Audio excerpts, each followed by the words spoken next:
Oke, Assalamualaikum warahmatullahi wabarakatuh. Perkenalkan, nama saya Isnaid Rashid dari Prodi Teknologi Rekayasa Otomasi angkatan 2024, di mana di sini saya akan menjelaskan mengenai praktikum sistem embedded. Saya dari dengan 3 digit integrasi depan. Pada kali ini kita akan membahas tentang depan. Di sini membahas mengenai I2C, bus, dan juga sensor yang terintegrasi. Next, di sini ada beberapa capaian pembelajaran. Yang pertama di sini kami memahami prinsip dari I2C itu sendiri, di mana di sini akan memahami dari cara kerja protokol I2C mengenai jalur SDA dan SCL, serta prinsip komunikasi serial dua kabel antara master dan juga slave. Yang kedua, di sini kita akan melakukan pembahasan sensor dari menggunakan I2C, di mana ini akan mampu membaca data dari sensor I2C seperti BMP2880, OLED, VTC, dan juga yang lainnya. Dimana di sini kita akan mengelola multiple device pada satu bus. Terus yang ketiga di sini akan yaitu konfigurasi I2C pada STM32 dan juga ESP32. Di mana diharapkan kita ini mampu melakukan konfigurasi I2C menggunakan hal library pada STMF 103 dan juga fungsi WebBegin pada ESP32 dan pengaturan pin, SDA, dan juga SCL. Yang terakhir di sini kita akan troubleshooting I2C, di mana kita akan mampu mengidentifikasi dan juga menyelesaikan masalah umum I2C seperti SDS slow, CK, timeout, serta menghitung nilai pull up resistor yang tepat. Next. Kita ada pendahuluan terlebih dahulu di sini mengenai I2C. I2C atau dikenal juga dengan Inter-Integrated Circuit. Ini merupakan protokol komunikasi serial dua kabel yang dikembangkan oleh Philips Semiconductor pada tahun 1982, di mana protokol ini dirancang untuk menghubungkan banyak perangkat IC dalam satu sistem menggunakan hanya dua jalur sinyal, yaitu SDA dan juga STL. SDA ini merupakan serial data line, sedangkan SCL ini merupakan serial clock line. Di mana keunggulan utama dari I2C ini, di mana efisiensi dari kabel yang sangat tinggi, dikarenakan hanya dua kabel yang menghubungkan hingga 127 perangkat sekaligus dalam satu bus yang sama. Di mana I2C ini memiliki fitur utama.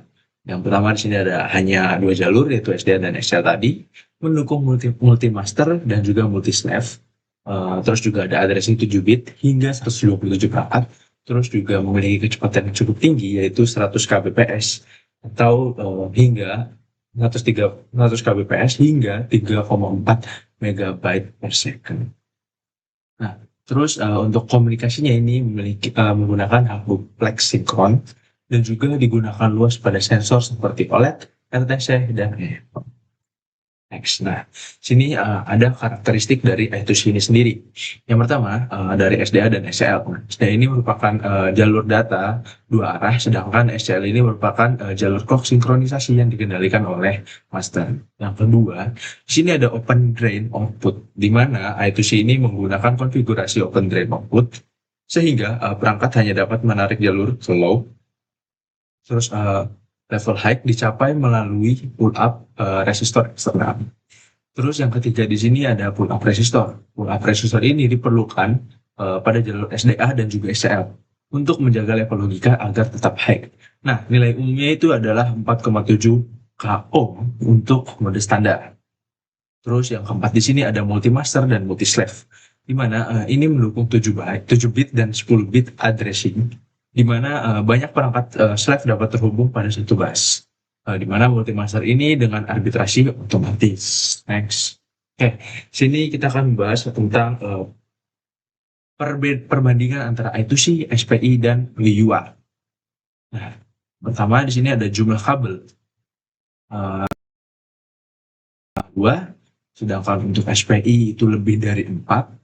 Untuk UART sendiri itu 2. Terus untuk kecepatan, untuk I2C ini, seperti yang tadi sudah saya bilang, itu 100 kbps hingga 3,4 Mbps. Sedangkan untuk SPI ini hingga puluhan Mbps. Terus untuk UART ini, dia memiliki hingga gitu. Terus untuk topologinya, untuk I2C ini itu topologi bus. Terus yang untuk SPI ini point to point. UART ini juga point to point.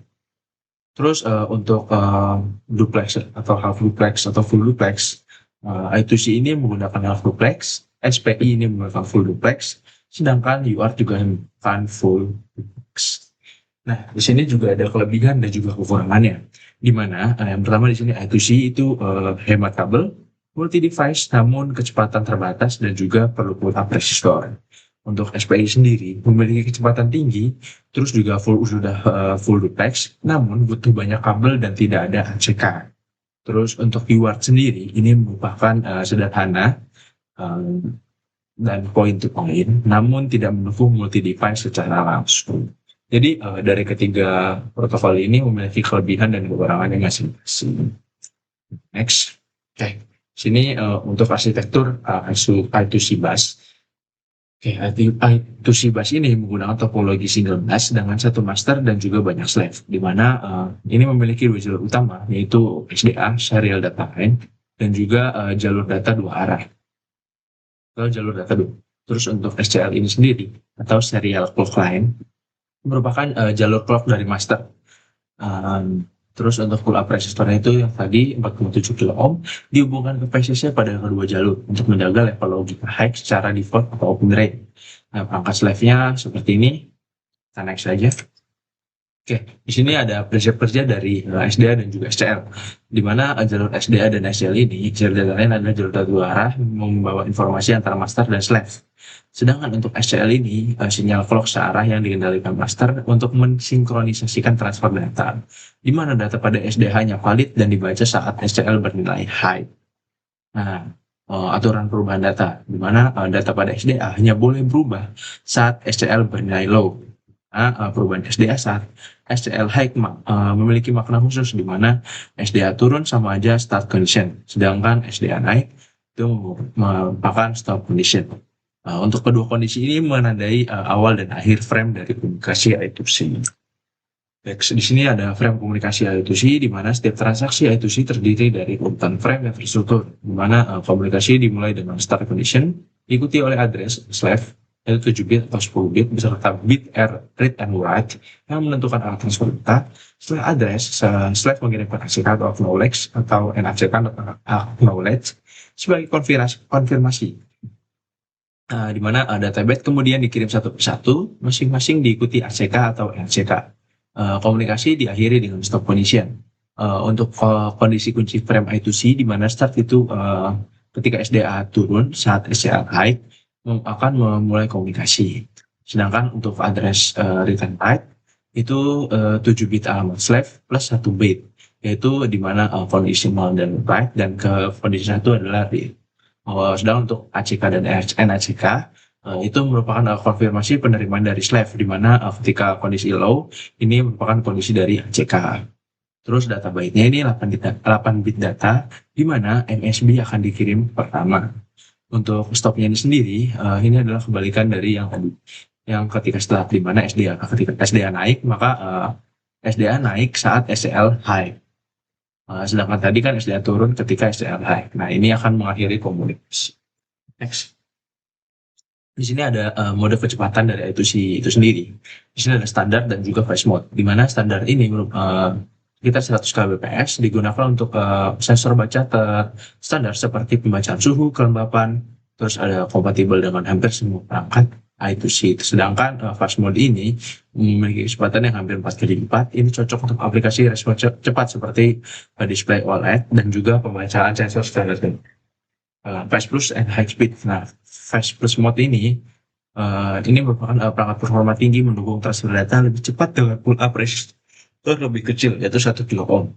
Sedangkan high speed mode ini, yaitu yang tadi 3,4 Mbps ini, digunakan pada perangkat khusus dengan kebutuhan bandwidth yang sangat tinggi, memerlukan hardware yang khusus. Next. Oke. Pada STM32 ini, di mana STM ini memiliki dua peripheral I2C 1 dan 2 yang mendukung komunikasi serial 2 kabel, di mana pin default yang digunakan adalah PB6 untuk SCL dan PB7 untuk SDA pada I2C 1, serta PB10 SCL dan PB11 SDA pada I2C 2. Kode peripheral ini mendukung mode standar dan juga fast mode.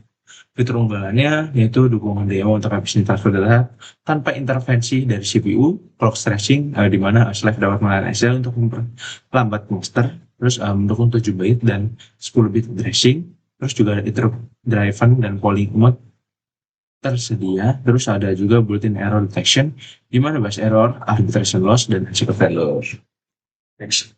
Nah, di sini ada konfigurasi STM32 hal, yaitu C. Ini untuk konfigurasinya dapat dilihat juga di sini ada data cycle dan lain-lain. Untuk penjelasan parameternya, di mana center clock speed yaitu kecepatannya, ada data cycle yaitu vertical ratio-nya, ada rasio 4 itu tadi juga bitnya. Terus ada on address-nya itu alamat STM32 yang bertindak sebagai slave. Error handling adalah gunakan return value. Oke, itu untuk konfigurasinya. Terus untuk scanning I2C device-nya, di mana proses scanning ini digunakan untuk mendeteksi semua perangkat I2C yang terhubung pada bus, di mana microcontroller seperti STM atau ISB ini mengirimkan alamat dari 0 kali 01 hingga 0 kali 7F secara berurutan, di mana setiap alamat memberikan respon acknowledge menandakan adanya peran pada alamat tersebut. Jika tidak ada respon, maka ada kondisi not acknowledge, di mana alamat tersebut kosong. Di mana pada STM32 hal gunakan hal I2C is device ready, sedangkan untuk ESP32 gunakan wire begin transmission. Terus hasil scanningnya, hasil berikut kita lihat saja. Di sini I2C pada ESP32. Di sini ada konfigurasi dan pin. Untuk fungsinya itu sama, ada ini si I2C dengan pin SD dan SCL yang fleksibel. Dua kontrol ISO-nya di panel tersedia, yaitu sama juga dari I2C 0 dan I2C 1, memungkinkan koneksi 2 bus berbeda secara bersamaan. Nah, fitur utamanya di ESP32 ini mendukung pin SD dan SL yang dapat dikonfigurasi pada hampir semua GPIO, di mana mendukung mode master dan slave, clock stretching, serta multi-device pada satu bus. Kompatibel penuh dengan sensor seperti I2C, sensor I2C seperti yang sudah disebutkan ini. Next, di sini ada sensor BME 280, ini merupakan sensor lingkungan presisi tinggi yang mampu mengukur 3 parameter sekaligus seperti suhu, kelembapan, dan juga tekanan udara. Ini untuk OLED SSD 1306. Ini kalau saja. Terus kita lanjut, di sini RTC DS3231, ini merupakan modul real time clock RTC presisi tinggi yang menggunakan komunikasi I2C untuk memberikan informasi waktu dan tanggal secara akurat. Oke. Next, ini adalah EEPROM 245L24LC256. Nah, di sini itu berfungsi untuk penyimpanan data dan juga itu sih dengan kecepatan tinggi.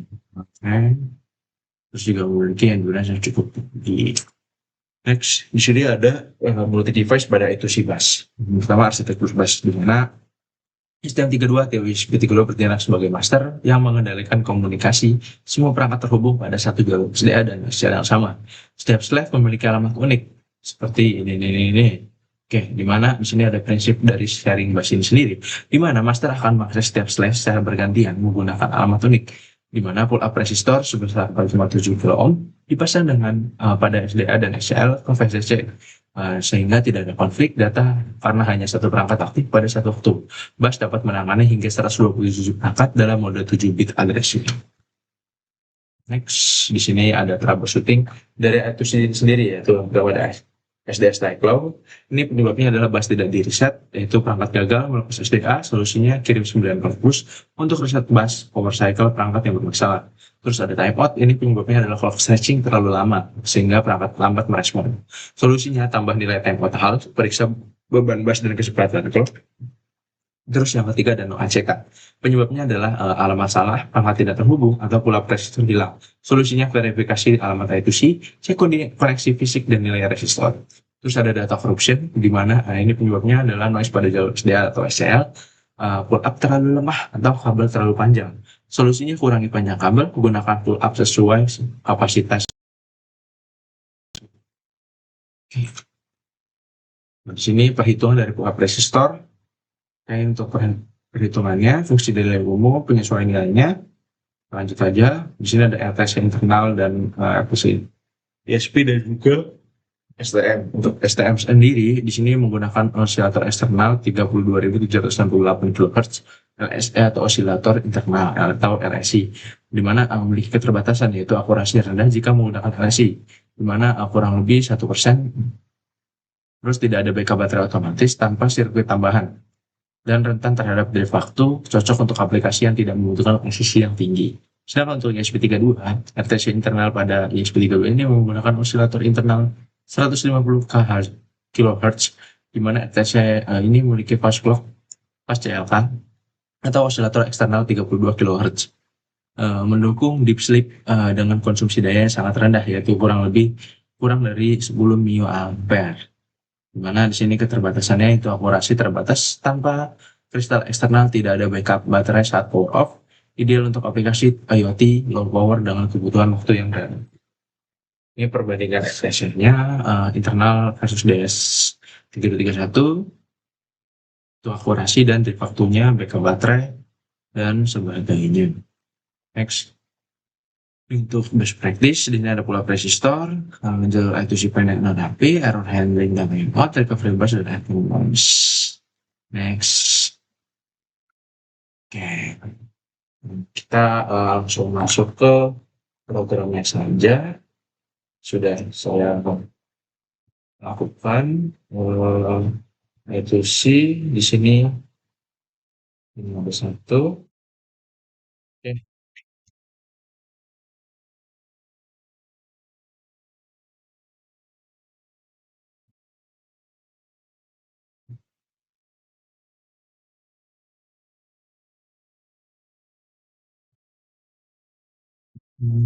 Program ini.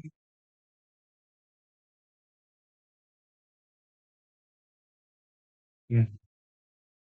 Nah, di sini kita menggunakan sensor DHT11 dan juga LED, di mana ketika LED ini menyala, maka DHT ini akan melakukan pembacaan pada suhunya. Sedangkan ketika LED itu mati, dia tidak akan membaca uh, suhu dan lain-lainnya. Ini bisa dilihat juga dari serial monitor yang ada. Saja untuk tentang modul ke berapa ya? Modul ke 8 tentang I2C sensor, I2C bus. Nah, ini salah ya, modul 6. Harusnya modul 8. Oke, mungkin itu saja. Jika ada salah kata ataupun apapun itu, saya mohon maaf kurang lebihnya. Assalamualaikum warahmatullahi wabarakatuh.